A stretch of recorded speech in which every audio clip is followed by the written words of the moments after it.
অন্নপূর্ণা যোজনা প্রকল্পের ফর্ম পূরণ করতে মহিলা উপভোক্তাদের সাহায্যার্থে এগিয়ে এসেছেন গোয়ালপুকুর 2 নম্বর ব্লকের চাকুলিয়া পঞ্চায়েত কর্তৃপক্ষ। এই ফর্ম পূরণ করা নিয়ে বিভ্রান্তিতে পড়েছে অনেকেই, সেই সমস্যা সমাধানে এগিয়ে এসেছে পঞ্চায়েত কর্তৃপক্ষ।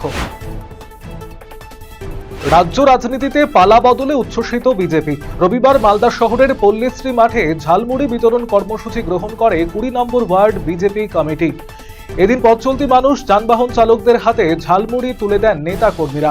পাশাপাশি রাজ্য স্তরের তৃণমূল নেতৃত্বের বিরোধিতায় সাধারণ মানুষের সামিল হওয়ায় উচ্ছ্বাস প্রকাশ করেছে বিজেপি নেতৃত্ব। গণতন্ত্রের চতুর্থ স্তম্ভ হিসাবে সংবাদ মাধ্যমের ভূমিকা অপরিসীম। সমাজকে সঠিক দিশা দেখাতে এবং সত্যনিষ্ঠ তথ্য পরিবেশন করতে সাংবাদিকদের আরও বেশি দায়িত্বশীল হতে হবে। রবিবার শিলিগুড়ির দীনবন্ধু মঞ্চে আয়োজিত দেবর্ষী নারদ জয়ন্তীর অনুষ্ঠান থেকে এই বার্তাই উঠে এলো। বিশ্ব সংবাদ কেন্দ্র উত্তরবঙ্গের উদ্যোগে আয়োজিত এই বিশেষ অনুষ্ঠানে প্রধান অতিথি হিসেবে উপস্থিত ছিলেন পশ্চিমবঙ্গের রাজ্যপাল আর.এন. রবি। এবারে কাটমানির টাকা ফেরতের দাবিতে তৃণমূল নেতার বাড়ি ঘেরাও করল শতাধিক গ্রামবাসী। চাঞ্চল্য মালদার মানিকচক ব্লকের উত্তর চণ্ডীপুর গ্রাম পঞ্চায়েতের কালীটোলা গ্রামে।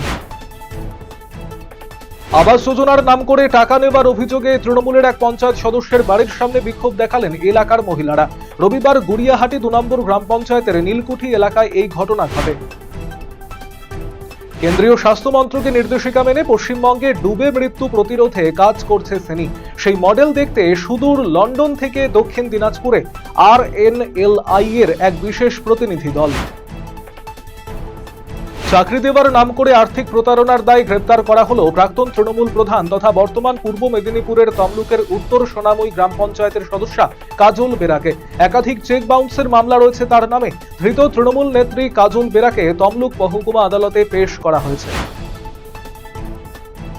হাসপাতালে রক্ত সংকট মেটাতে ইসলামপুরের এক বেসরকারি হাসপাতাল কর্তৃপক্ষ এবং রিসার্চ সেন্টারের উদ্যোগে আয়োজিত হলো স্বেচ্ছায় রক্তদান শিবির এবং নিঃশুল্ক স্বাস্থ্য পরীক্ষা শিবির। রবিবার ইসলামপুরের মুক্তমঞ্চে অনুষ্ঠিত এই শিবিরে প্রায় শতাধিক রক্তদাতা রক্তদান করেন। পাশাপাশি শিলিগুড়ি থেকে আগত অভিজ্ঞ চিকিৎসকেরা শিবিরে উপস্থিত থেকে সাধারণ মানুষের স্বাস্থ্য পরীক্ষা করে প্রয়োজনীয় পরামর্শ প্রদান করেন। এছাড়াও বহু রোগীর হাতে বিনামূল্যে ওষুধ তুলে দেওয়া হয়।